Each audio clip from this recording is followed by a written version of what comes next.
des délibérations. Et au retour du jury, on m'a chargé de vous communiquer les informations ci-après.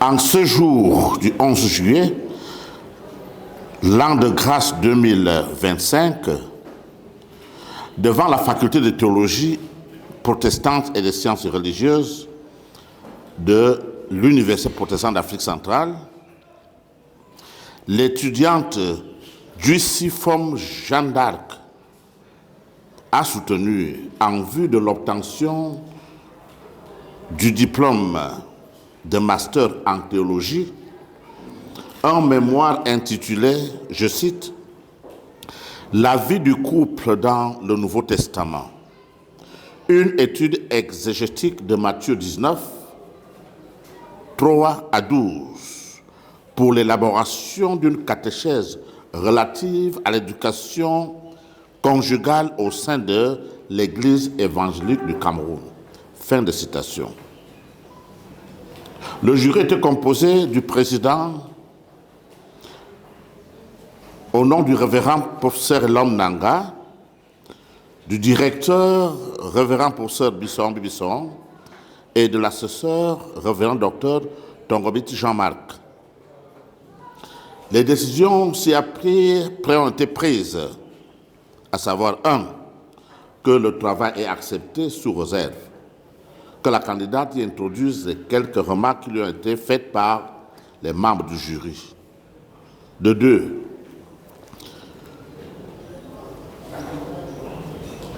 La candidate est donc digne de recevoir le diplôme de master en théologie. Et à l'ensemble de son travail d'astronaute, on lui a attribué la note de 17,75 sur 20, équivalent à la mention « très bien ». Si la candidate est d'accord avec les décisions du jury, qu'elle se rapproche de la table et qu'elle signe le procès verbal. Si elle vient signer, vous applaudissez.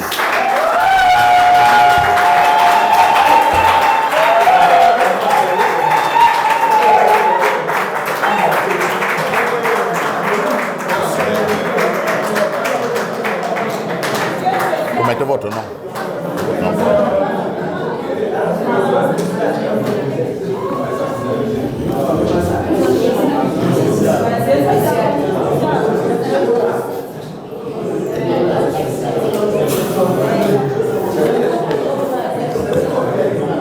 Ici encore.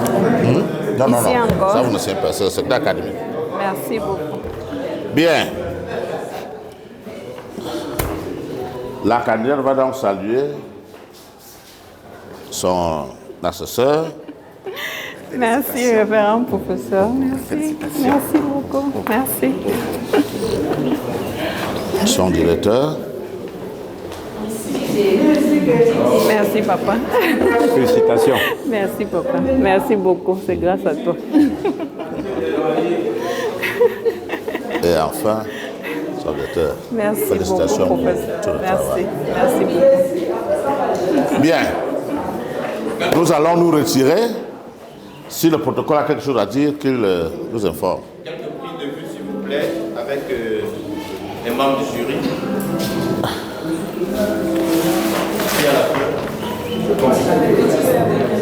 Le mari n'est pas là. Son représentant est là. Donc, le mari donc d'abord. Congratulations. Le bout du tunnel, enfin. Mon frère, la mention que tu attendais. Une photo avec le mari. C'est toi qui Dépose. toi tu tiens le. Merci.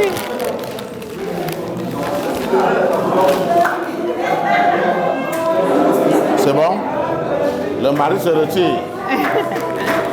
Dans le mémoire. Le directeur avec.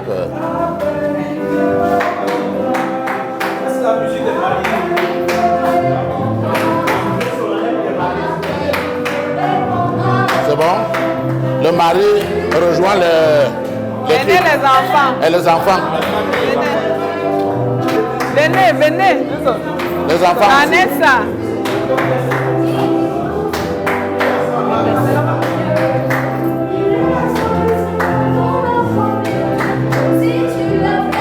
C'est bon? Le directeur avec son étudiant. Avec son étudiant. Non, c'est retiré.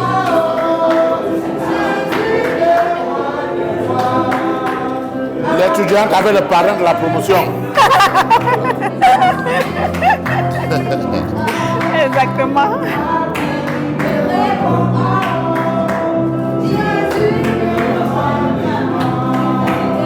La promotion, La promotion. non, le directeur avait le chef de promotion.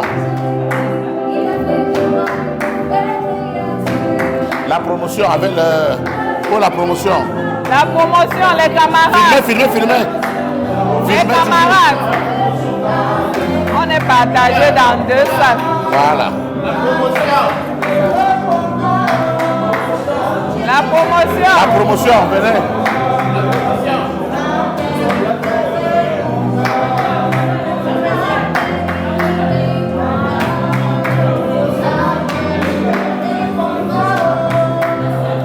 Merci. Merci, papa. On se retire. Merci. J'ai joué J'ai au oublié que j'allais vous donner quelque chose. Un exemplaire. Ah, merci. Oh, nos professeurs sont... Je crois que vous aviez déjà, peut-être. Un petit cadeau pour vous.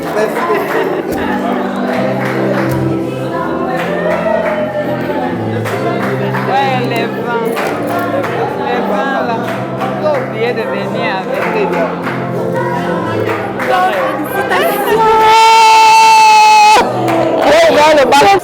Vraiment, je suis très heureuse pour Maman JD. Elle le mérite vraiment. C'est quelqu'un qui prône vraiment par ses valeurs. Donc, je suis vraiment très heureuse pour elle, vraiment. Que le Seigneur continue à la faire avancer dans cette voie qu'elle a choisie. Et j'espère qu'elle va vraiment être une des meilleures pasteurs que Yaoundé ait jamais vues. Comment vous avez trouvé sa soutenance? C'est bien défendu, la Maman JD. C'est vraiment bien défendu. Et c'est vrai qu'elle a eu quelques critiques, mais elle a su prouver, elle a su expliquer. Je dirais que je suis satisfait de cette thèse de master parce que ça permet encore d'aller dans les bases de la famille, dans les fondements.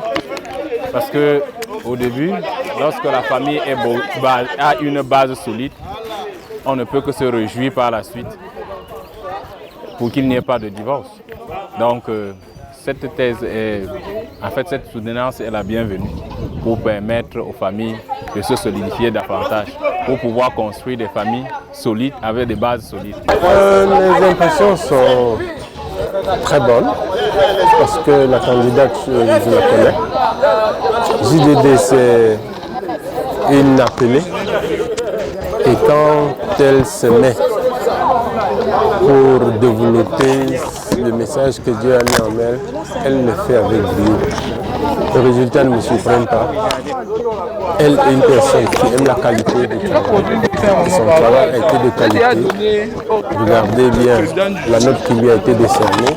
Ça reflète sa personne et sa personnalité.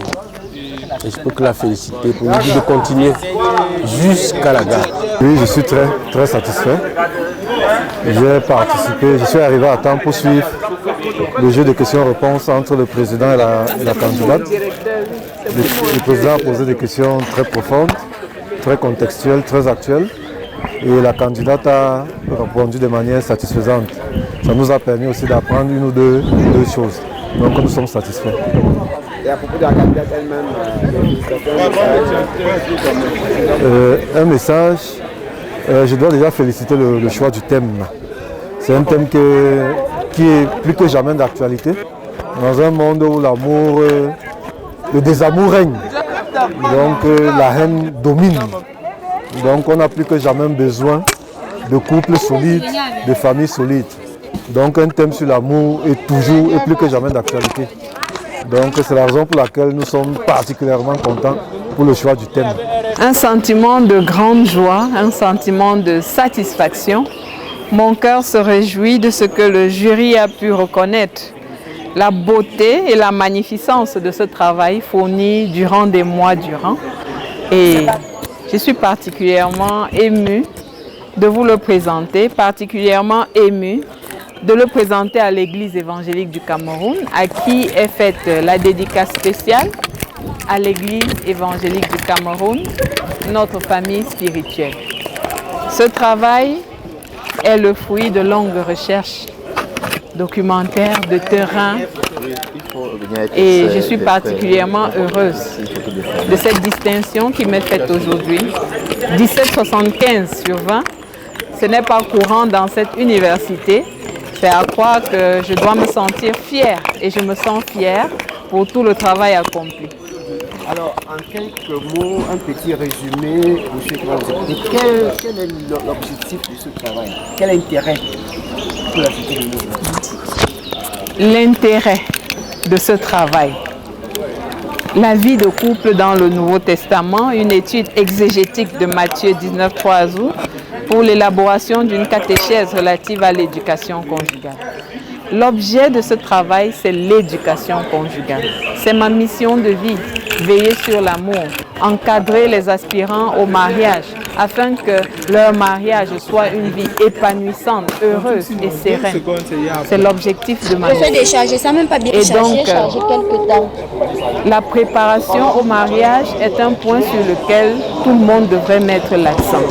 C'est malheureux de constater que ceux qui veulent se marier sont toujours très pressés, ne font pas attention à s'asseoir pour être éduqués sur les valeurs chrétiennes. Pourtant, ils viennent à l'église demander la bénédiction de Dieu.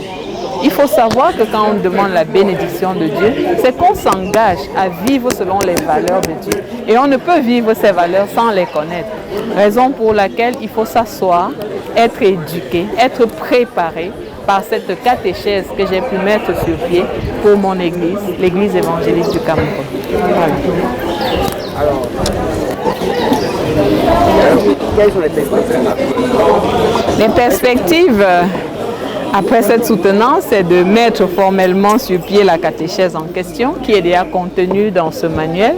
Il faut l'extraire et en faire un document particulier que je soumettrai à l'église, qui voudra bien le valider et le mettre à l'usage des pasteurs et guides spirituels qui encadrent les aspirants au mariage, qui gèrent la thérapie de couple sans avoir de documents formels dans mon église. Mais c'est comme ça, c'est ça. Tu voulais faire combien de temps? Oui, je remercie déjà mon père qui est là, Monsieur Faux. Je suis particulièrement émue qu'il ait pu faire le voyage et être là à temps. La soutenance étant à 9h, il est parti de Douala à minuit. Viens papa, viens me faire un câlin, j'en ai besoin. Merci beaucoup. Un accident qui nous a bloqué 3 heures. Oh là là. Oh là là. Non, mais je suis heureuse que tu aies pu arriver à temps. Je remercie papa Roger, Solange qui a également fait le déplacement. C'est ma jeune femme. Papa Roger qui a toujours été à mes côtés pendant ces 5 années. C'est vraiment un bras fort dans ce document. Il a soutenu bec et ongle. Et voici le fruit de tous nos efforts, Papa Roger. C'est ça. Soyons-en fiers. S'il a été rendu possible, c'est aussi grâce à vous. Il y a les derniers bancs. Les derniers bancs, venez faire une photo et un coucou. Vous êtes ma famille spirituelle. Merci pour la représentation. Ils sont bien nombreux et beaucoup ne sont pas là ce matin, mais voici leurs représentants. Contente que vous ayez été là. Contente que vous mettiez en application ce qui est dans ce document afin l'amour que et seulement l'amour. Veiller sur l'amour et vivre l'amour. C'est seulement ça. In English?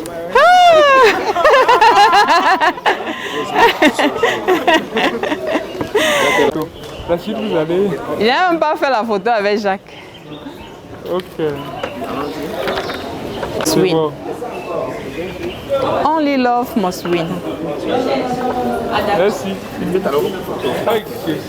Tu n'as pas fait, hein? Merci. C'est bon? Nous sommes vraiment très satisfaits et contents. Et les couples, les jeunes qui étaient là ont compris l'importance de l'accompagnement pré- et post-nuptial. C'est un élément très capital que les pasteurs doivent mettre l'accent pour la formation des jeunes, des enfants d'aujourd'hui. Et nous pensons que si on met vraiment en application ce point-là dans l'Église, il n'y aura plus de divorce, il n'y aura plus des enfants abandonnés et les familles vont évoluer et il y aura la paix, la grâce dans les familles. Donc, félicitations vraiment à notre sœur qui a su travailler sur ce thème. Merci. J'ai aimé la présentation de notre aîné académique qui parlait de l'origine du mariage. Comment est-ce que Dieu voit le mariage et comment est-ce que le mariage se vit de nos jours. La souteneuse l'a bien mentionné. Dieu, au départ, n'a pas voulu qu'il y ait divorce, mais au contraire, que l'on se marie sur la base de l'amour et de sa parole.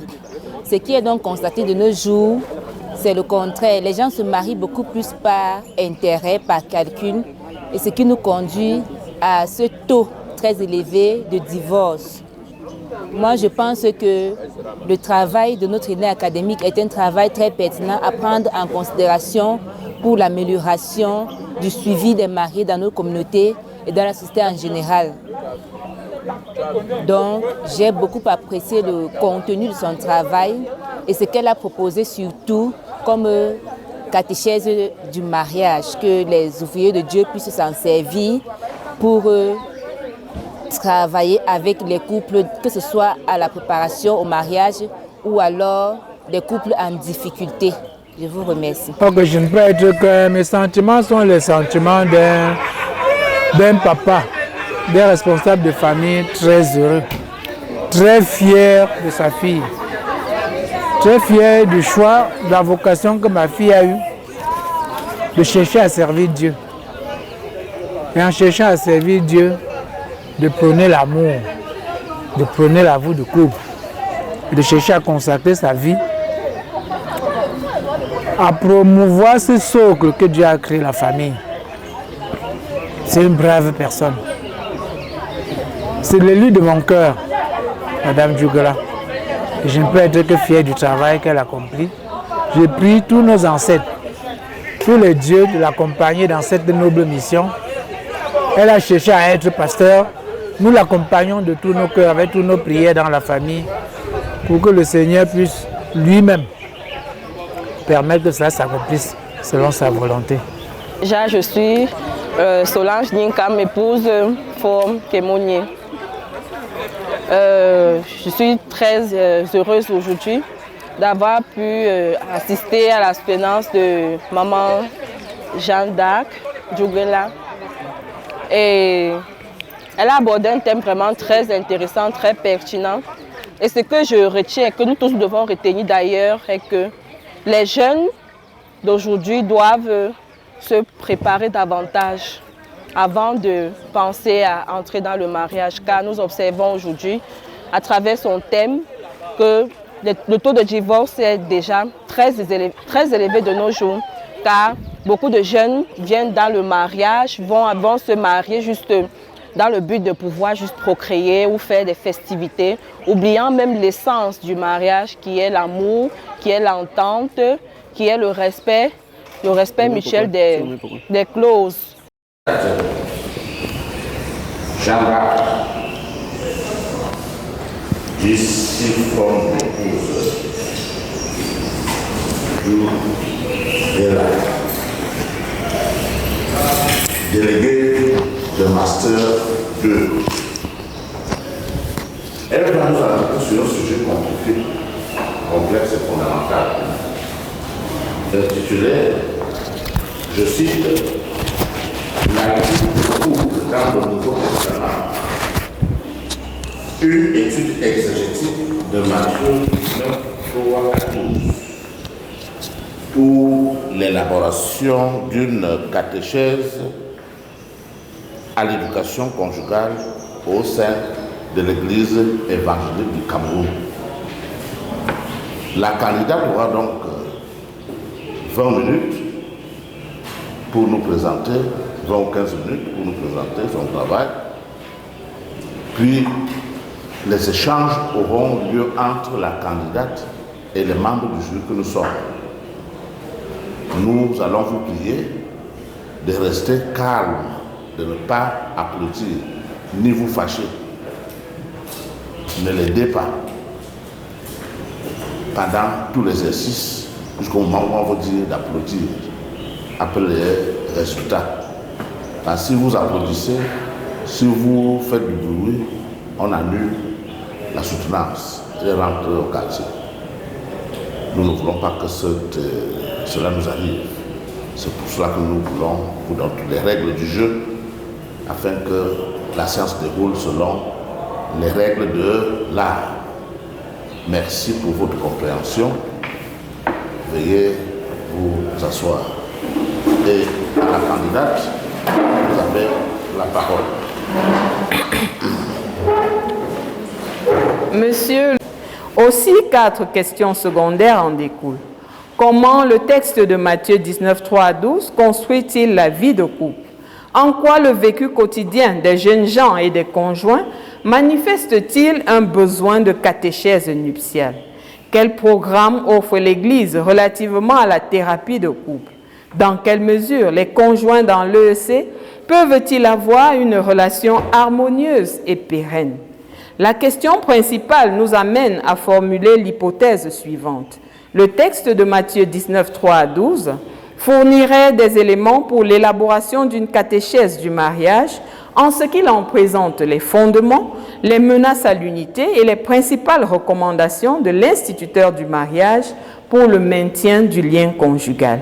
Il en découle 4 hypothèses ainsi formulées. Le texte de Matthieu 19, 3 à 12 présenterait le mariage comme une alliance indissoluble. L'on arriverait à la rupture de ce lien uniquement par méconnaissance des instructions divines, par manque de pardon de l'homme quant à l'éventuel adultère de sa femme. L'Église devrait inviter les protagonistes à un retour à la source afin que le oui entre 2 personnes devienne alliance, projet, chemin et promesse. Les conjoints retrouveraient l'amour et l'équilibre en honorant la parole, sagesse divine. 3 approches méthodologiques ont été utilisées pour asseoir la réflexion.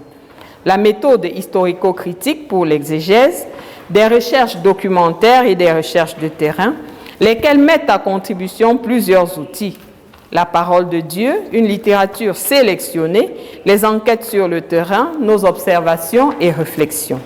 Dans 6 bibliothèques théologiques différentes, celles de l'UPAC, de l'UCAC, de l'IPT de Paris, du DEFAP, la bibliothèque Jean Calvin et la bibliothèque Martin Luther King, nous avons consulté des ouvrages spécialisés, des dictionnaires, des livres, des articles, des revues, des publications. Les moteurs de recherche via Internet nous ont également permis de glaner les informations utiles pour nourrir ce travail. Le contenu de cette recherche est présenté en 4 chapitres, encadrés par une introduction générale et une conclusion générale. Le premier chapitre a 2 volets. Il fait une brève présentation de l'Évangile selon Matthieu. Il fait aussi l'exégèse du chapitre 19, les versets 3 à 12. L'auteur, un judéo-chrétien, percepteur d'impôts du nom de Matthieu, aussi appelé Lévi, l'a écrit au 1er siècle entre l'an 80 et 90 après Jésus-Christ. Il a pour particularité de toujours faire référence aux textes vétérotestamentaires, ce qui justifie et présente Jésus comme l'accomplissement des prophéties de l'Ancien Testament. Cet évangile présente aussi un certain dualisme, tantôt il est attaché aux traditions et pratiques d'Israël, tantôt il se montre universel. Quant à l'exégèse de Matthieu 19, 3 à 12, pour son authentification, la critique textuelle des 10 versets successifs révèle qu'il présente au total 18 lieux variants. Pour opérer un choix, nous avons investigué en procédant tantôt par la critique verbale, tantôt par la critique externe ou tantôt par la critique interne. Après analyse des problèmes, nous avons fait le constat suivant.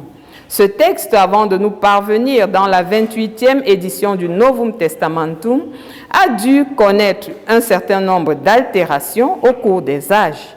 Certaines modifications ont été faites de manière volontaire par l'auteur dans le but d'harmoniser ou d'éclaircir ce texte. Certains des changements sur la forme ou le fond portent aussi atteinte à sa compréhension. L'analyse a été menée selon les règles scientifiques. Au bout du raisonnement, nous avons retenu presque en totalité le texte édité. Le deuxième chapitre traite de l'éducation conjugale dans le Nouveau Testament et dans l'histoire de l'Église. Des autres instructions sur le mariage faisant une lecture synoptique. Il présente pour modèle de couple chrétien Aquila et Priscille, dont les couples contemporains peuvent s'inspirer pour vivre leur mariage selon le dessein divin. Il partage aussi l'idéologie des pères de l'Église, à l'exemple de Saint Clément, Saint Augustin, Martin Luther et Calvin. Le troisième chapitre fait l'état des lieux des pratiques relatives à l'éducation conjugale au sein de l'Église évangélique du Cameroun. Les enquêtes montrent que les membres du collège pastoral forment les aspirants au mariage et accompagnent les couples en crise, chacun à sa manière. Il se dégage de cet état des lieux que les aspirants au mariage sont formés sur le tas, sans documentation typique à l'EEC. De ce même constat, il ressort que les partenaires bénéficient de ce soutien de manière lacunaire à cause du peu de formation des mentors et guides qui devraient en être recyclés, à cause de l'absence d'un guide de catéchisme, à cause quelquefois de leur propre situation de couple peu reluisante ou à cause d'une organisation sans proximité qui se limite au sourire aux cultes dominicaux sans toujours avoir le temps pour des moments intimes de cure d'âme, de coaching spirituel ou de suivi. Alors l'équilibre du foyer et de la famille est menacé et partant celle de la société. Le quatrième chapitre fait une application des résultats de l'exégèse de Matthieu 19, 3 à 12, dans lequel Jésus prévient et éduque sur le mariage. Il fait à l'Église évangélique du Cameroun, à tous les aspirants au mariage et à tous les couples en difficulté, suggestion d'un modèle de catéchèse nuptiale baptisé « Amour divin, mariage divin ». Aimer selon Dieu pour vivre le bonheur conjugal. Cette catéchèse est organisée en 5 modules. Dans le module 0, il importe dès l'enfance d'enseigner aux jeunes l'amour selon Dieu. L'amour pour les parents, l'amour fraternel, l'amour amitié, l'amour obéissance. Le module 1 accueille dans la classe de conseil prénuptial et édifie sur le choix du bon conjoint, la signification du je t'aime, le bilan médical, l'éthique conjugale, la définition, les buts et caractéristiques du mariage chrétien, les 3 dimensions de l'amour dans le mariage, la communication, les rôles au foyer selon la Bible, les langages de l'amour, le plaisir sexuel dans le mariage, l'immoralité sexuelle qui est une grosse menace à l'unité conjugale. Le module 2 fait un suivi a posteriori du mariage formé en veillant sur les 4 niveaux d'intimité pour faire de votre couple une relation exceptionnelle. Dans le module 3, il est question de se recycler, d'entretenir la flamme en participant à un panel d'activités régulières offertes au couple à cet effet. Le module 4 fait des suggestions pour la prise en charge dans le cadre de la thérapie de couple, invitant à guérir de ses blessures émotionnelles et aimer son conjoint en toutes circonstances.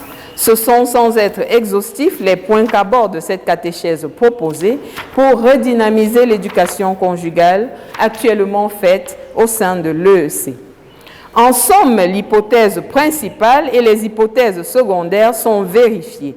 Nous soutenons que l'étude exégétique de Matthieu 19, 3 à 12 fournit des éléments pour l'élaboration d'une catéchèse du mariage, car ce texte présente les fondements, les menaces à l'unité et les principales recommandations de l'instituteur du mariage pour le maintien du lien conjugal.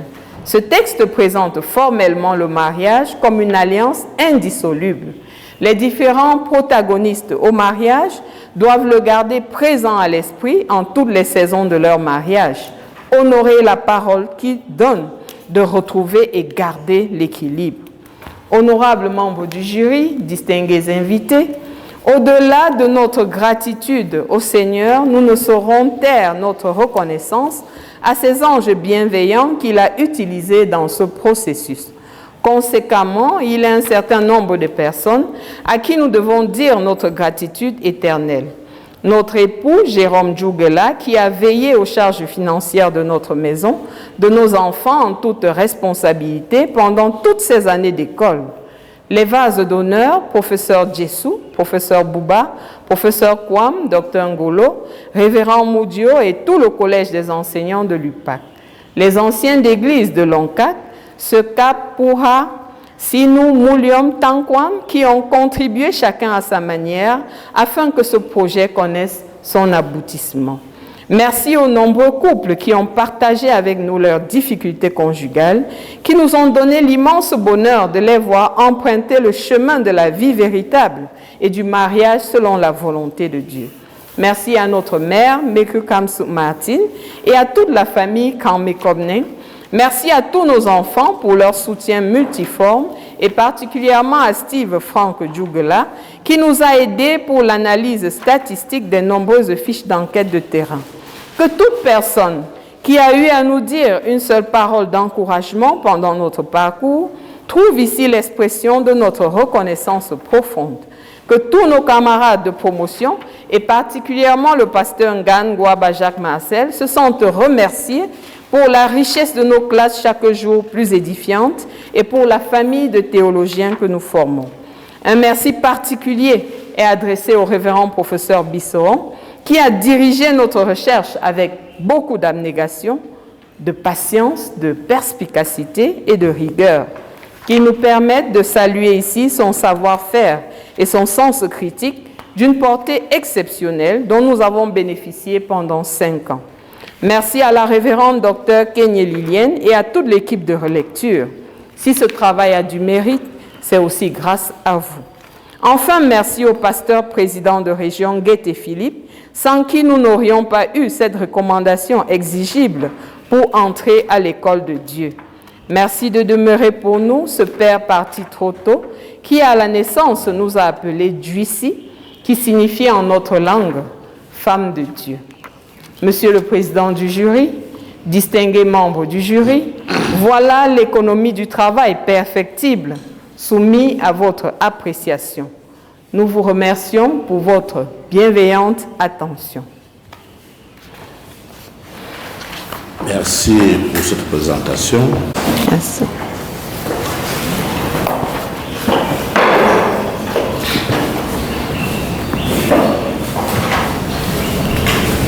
Vous avez toujours vos documentations, les bics pour noter les remarques du jury.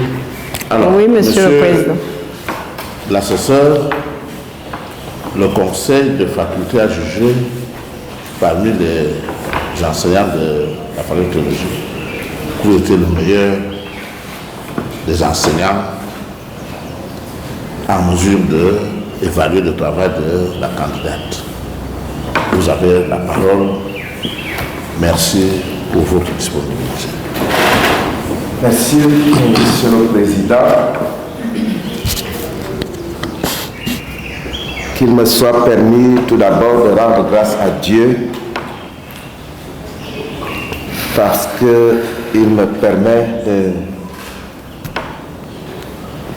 de faire la connaissance de la candidate. J'ai fait connaissance du travail et je ne savais de qui il était question.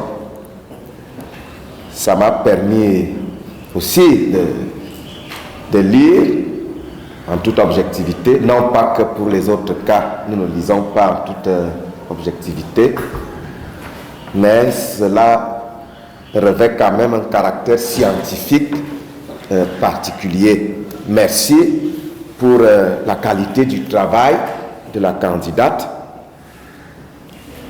parce qu'il s'agit d'un sujet d'actualité, d'un sujet pertinent, d'un sujet dont l'importance revêt un caractère très capital. La candidate a choisi de travailler dans le couloir de la pastorale de la famille, la pastorale familiale, la vie conjugale. C'est un sujet que beaucoup ne supporteraient pas aujourd'hui. Elle a osé. Je suis à peu près sûr qu'elle a souvent rencontré des intrigues dans cette voie. Qu'est-ce qu'elle veut dire? Qu'est-ce qu'elle veut montrer? Et l'originalité de ce travail, c'est qu'il s'exprime dans une de nos églises historiques. On a souvent vu ceux des autres bords l'aborder beaucoup. Le travail est intéressant également de par le style qu'emploie la candidate. On n'a pas de difficulté à pouvoir déceler le contenu de son message, avec également une bibliographie abondante. Merci de m'avoir cité, tout de même, sans vous connaître, dans 2 ouvrages. Je m'en vais donc après ces premiers mots d'encouragement, de félicitations, quand même attirer l'attention de la candidate sur des petits aspects qui, s'ils sont pris en compte, vont certainement davantage améliorer ce travail et le rendre, j'allais dire, parfait, parce que c'est un travail d'ailleurs déjà excellent. Je voudrais comprendre le lien entre l'intitulé du travail et certains aspects du contenu. La vie de couple dans le Nouveau Testament, 2 points, une étude exégétique de Matthieu 19, 3 à 12 pour l'élaboration d'une catéchèse relative à l'éducation conjugale au sein de l'ESC.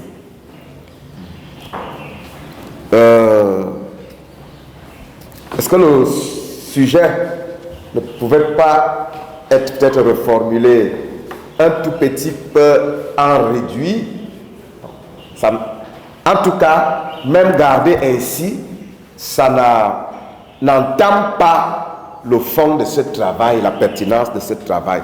Mais il y a dans votre sommaire, même déjà, et même aussi à la table de matière, un détail tel que nous sommes au chapitre 2, grand 2, l'éducation conjugale dans l'histoire de l'Église. Je me fais comprendre un peu là. L'éducation conjugale dans l'histoire de l'Église. Ne pourriez-vous pas, avec cet aspect-là qui est dans votre travail, dire la vie de couple dans le Nouveau Testament et dans l'histoire de l'Église? 2 points, une étude exégétique. Dans l'histoire de l'Église. Puisque dans votre travail, vous ne vous êtes pas limité qu'au Nouveau Testament, vous êtes rentré dans l'histoire de l'Église, vous avez présenté la vie de couple chez les pères de l'Église, c'est-à-dire au temps patristique, vous avez parlé de l'éducation conjugale chez les réformateurs, vous êtes déjà vraiment là en plein quelque part dans l'histoire. Et votre intitulé ne laisse pas apparaître cet aspect qui n'est pas moins important. Il faut le reconnaître. Merci, monsieur révérend docteur, pour cette observation et question. Ce que nous pouvons dire par rapport à votre préoccupation, c'est que la vie de couple a été marquée dans le Nouveau Testament. Elle a été vécue par des personnes bien avant nous dans l'histoire de l'Église. Et aujourd'hui, contemporainement, nous la vivons également. Nous ne saurions partir de la Bible, Nouveau Testament et parachuter au contemporain sans évoquer un peu l'histoire de l'éducation conjugale dans le Nouveau Testament et dans l'histoire de l'Église. C'est ainsi que nous avons pensé pour pouvoir formuler ce sujet sans le mentionner explicitement. Sinon, il est contenu dans l'intitulé que nous parlerions ici de l'histoire. Abréviation. Parlant du Nouveau Testament, avant autre abréviation, vous avez dans la rubrique Nouveau Testament des abréviations telles que page. Somme. Somme. PS. Page. Est-ce que page encore? Source Q, source squelette. C'est vrai qu'on sait que vous voulez parler d'une approche d'étude du Nouveau Testament, mais ces trois abréviations-là pourraient être renvoyées dans autres abréviations. Merci, révérend docteur, c'est pertinent. D'accord. Par endroits, j'ai trouvé que votre travail avait beaucoup de parenthèses. C'est peut-être un souci de clarification. Vous voulez clarifier les concepts, vous faire mieux comprendre. Mais comme c'est un travail scientifique et que la méthodologie de rédaction pourrait être présentée autrement, c'est-à-dire vous pouvez dire ce que vous avez mis en parenthèse là autrement. Vous pouvez formuler une phrase secondaire. Donc essayez de voir cela. Allons peut-être à la page 4 seulement. La page 4, vous avez deuxième paragraphe au milieu.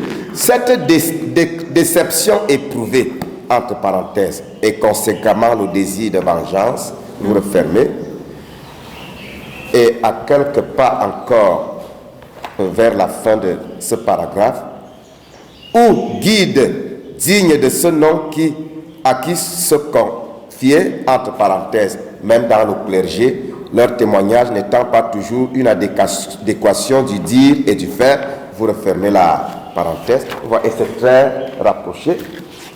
Depuis même la page 1, il y a beaucoup de parenthèses. Essayez de voir ce côté.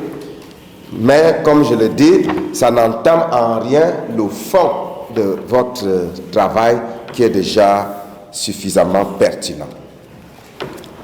Pourquoi avez-vous séparé une partie de votre critique textuelle dans le texte et une autre partie de votre critique textuelle en annexe? Est-ce que Révérend docteur, c'était un souci de gestion de nombre de pages qu'on nous avait remis. Nous avions à couvrir notre devoir dans 100 pages et l'analyse était assez volumineuse. Ayant retenu le texte édité pour la plupart, on s'est dit on pouvait rapporter ça en annexe et juste l'expliquer à l'intérieur. C'est ce qui a été fait. Vraiment, la critique textuelle, c'est dans le texte habituellement, selon la méthodologie de la maison. Bon, vous pourriez voir comment cela peut être harmonisé. Alors, l'exégèse historico-critique. Et vous aboutissez à des résultats, une théologie, qui vous permet de soutenir votre pensée de pastorale de la famille. En exégèse historico-critique, et surtout dans notre maison, il y a quand même des figures clés. Quand j'introduis un texte du Nouveau Testament, je m'attends à voir, c'est vrai, votre bibliographie est déjà abondante, mais je ne peux pas imaginer que je ne vois pas, par exemple, l'ouvrage collectif de Daniel Marguera avec les autres, Introduction au Nouveau Testament. Peut-être que je n'ai pas vu. Est-ce que vous l'avez exploité aussi? Introduction au Nouveau Testament. Non. J'ai fouillé, je n'ai pas vu. Bon, c'est vrai, cet autre-là est vieux, mais il est sorti de cette maison, Bernard J. Je suis d'accord avec vous, révérend docteur. D'accord. Seulement, on a voulu parler davantage de nos contemporains. C'est vrai, je suis d'accord. Mais vous pouvez quand même aussi évoquer ces autres-là. Vous avez raison. Et également, pour votre commentaire exégétique, c'est vrai que j'ai vu un ouvrage de 2023 que vous avez exploité, qui fait une étude synthétique de l'évangile de Matthieu. Mais pour le commentaire exégétique, vous pourriez l'enrichir davantage avec un auteur du nom de Pierre Bonnard. Pierre Bonnard. Pierre Bonnard, commentaire du Nouveau Testament, l'évangile selon saint Matthieu. Ne ratez pas d'avoir les richesses qui sont chez lui. Je voulais comprendre, en faisant votre critique des sources, votre texte, vous avez relevé qu'il admet des parallèles. C'est bien. Quelle est la source de Matthieu pour ce texte? Quelle est la source de Matthieu pour ce texte? Pour cette péricope. C'est Matthieu 19. Vous avez dit qu'il a une parallèle chez Luc, il a une parallèle chez Marc, ainsi de suite, et vous avez évoqué d'autres choses. Dites plus clairement, quelle est la source de Matthieu pour ce texte? Un révérend docteur. Ou bien, quelle peut être la source principale de Matthieu pour ce texte? Révérend docteur, la source principale de Matthieu pour ce texte, après étude, est bien ce texte de Marc 10, 2 à 12, je pense, si les références sont exactes. J'ai senti que c'est ce que vous voulez dire. Mais vous n'êtes pas allé à le dire clairement. Est-ce que je me fais comprendre? Oui. Toute votre analyse amène vers cela, mais il faut chuter plus clairement. Je pense donc que, selon cette hypothèse des deux sources que je viens d'évoquer, Matthieu serait la source principale, Marc serait la source principale de Matthieu, même si maintenant, dans l'élan de la critique rédactionnelle, vous dites l'apport de Matthieu. Après avoir exploité Marc, voici ce qui est proprement mathéen de façon supplémentaire. Dites-le plus clairement. Autre chose, est-ce que, puisque nous sommes en exégèse, et puis en théologie pratique quelque part, et vous avez pour contexte les essais, c'est vrai, ça commence là, mais ça peut nous aider, nous tous. Est-ce que vous êtes au courant d'un pasteur, d'un travail, d'un pasteur de l'ESC sur la catéchèse prénuptiale? Le seul pasteur qui a ébauché, qui a essayé de travailler un peu sur le sujet, à ma connaissance, c'est le révérend Guette Philippe, président de région de l'Ouest actuellement. Oui, je connais aussi son ouvrage. Mais pour pas qu'il y ait, j'allais dire, parce que si votre pasteur de l'ESC, qui lui aussi, un autre, qui a travaillé dans ce domaine, est au courant qu'un mémoire est soutenu par une étudiante venant de l'ESC, et cette étudiante ne l'a pas évoqué, je crains que ce soit comme un crime de lèse-majesté. c'est le révérend Ndemen Salomon, qui a écrit Passe-moi ta clé, guide pratique de préparation et d'affermissement au mariage chrétien. Je vous le conseille aussi. Je pense qu'il est le pasteur principal actuellement de la paroisse Messamoko. Alors, est-ce que vous pouvez lire notre texte? Nous sommes exégètes. Oui, révérend docteur.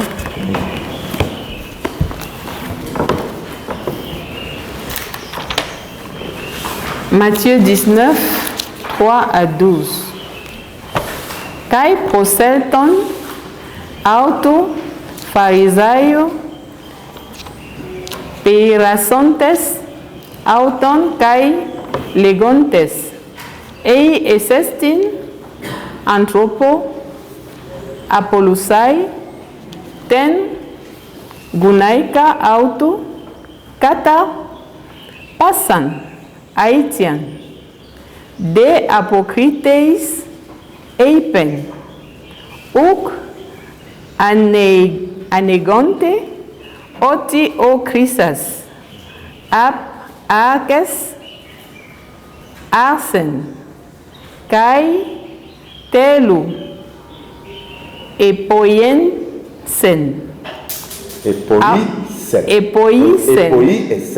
epoyesen, autos, kai eipen, eneka, tutu, cataleipe.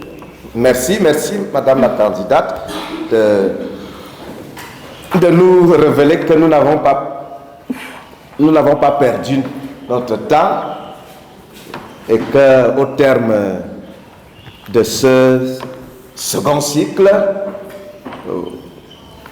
vous vous êtes davantage amélioré pour la maîtrise de la langue biblique, d'une des langues bibliques, la langue du Nouveau Testament. C'est bien le grec. C'est important que ceux qui sont venus vous écouter le sachent, pour que l'on comprenne qu'ici, nous ne faisons pas une théologie fondamentaliste, mais c'est une théologie bel et bien scientifique. Merci, Madame la candidate. Alors, que voulez-vous dire concrètement? Dites-le de telle manière que nous tous ici soyons édifiés et ceux qui sont venus vous écouter soient eux également édifiés. Merci, révérend docteur.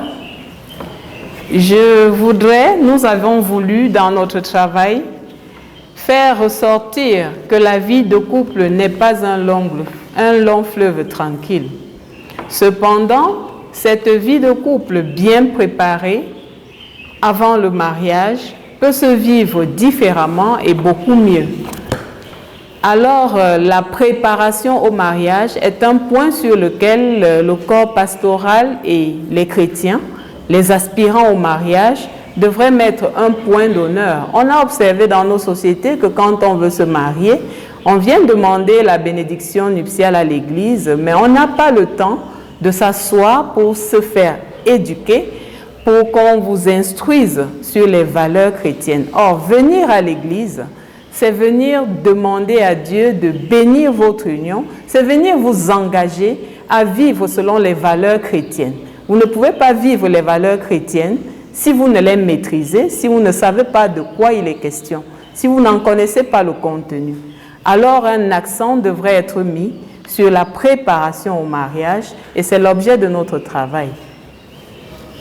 Alors, est-ce que votre exégèse vous conduit vers la catéchèse? Notre exégèse nous conduit bel et bien vers la catéchèse, car chaque parole sortie de la bouche de Jésus peut former une catéchèse, un enseignement qu'on peut aborder sur divers plans en restant dans le fondement de son idée et de ses idéologies. Revenons un tout petit peu sur les notes méthodologiques. Au niveau de la bibliographie, et pour l'améliorer,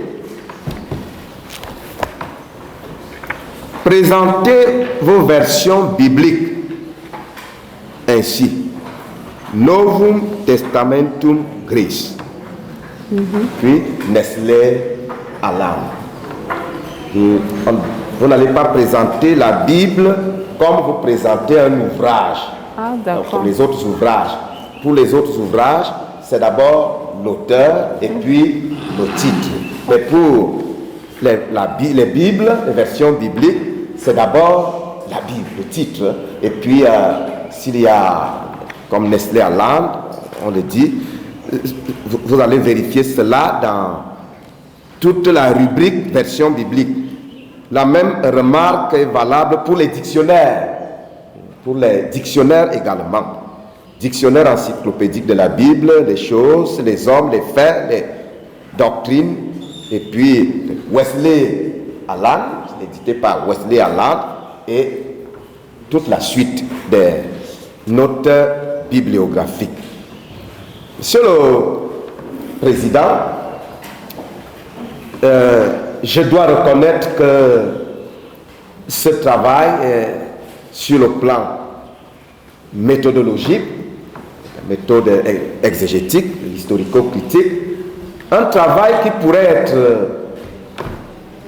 considéré comme une référence pour ceux qui viendront après. C'est un travail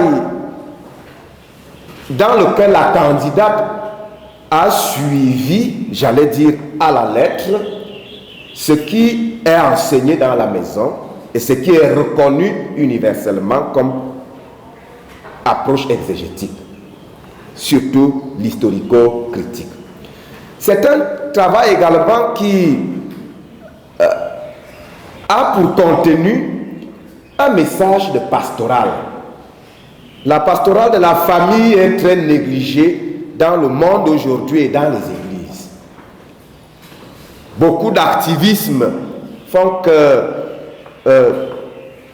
les gens viennent à l'église, ils donnent de tout leur temps à l'église, mais la vie à la maison est médiocre.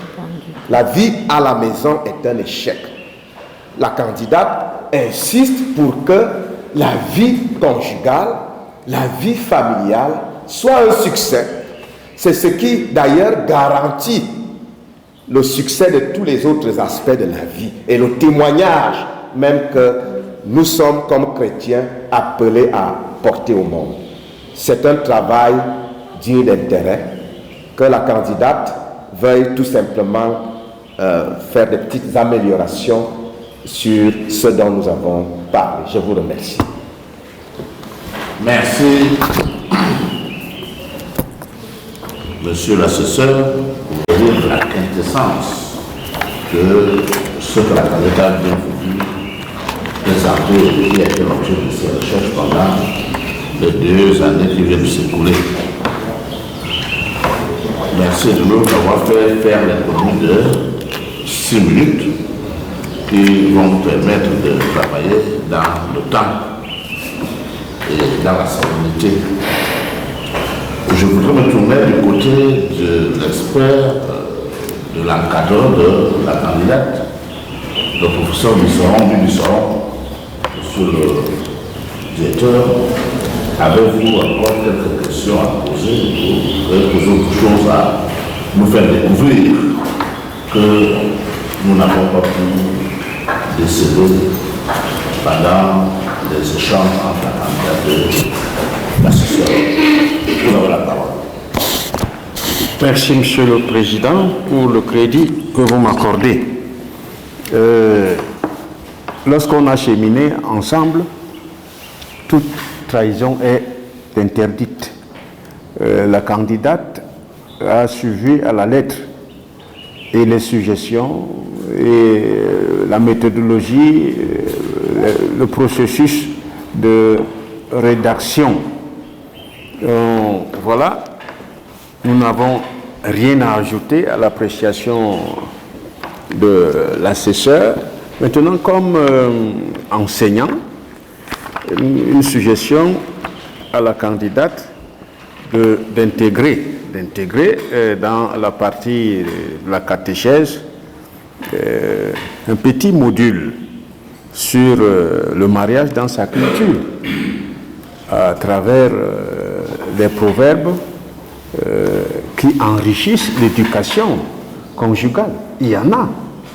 Parce que si on met un point final sans cette culture africaine, ce travail serait essentiellement occidental. Nous sommes dans une université africaine. De temps en temps, il faut penser à nos traditions. Monsieur le Président, merci et je m'arrête là.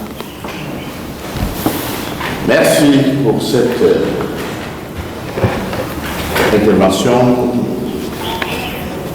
vraie qui nous donne le temps d'avancer et de nous rassurer que la sérénité a caractérisé tous vos échanges pendant l'encadrement entre vous et la candidate.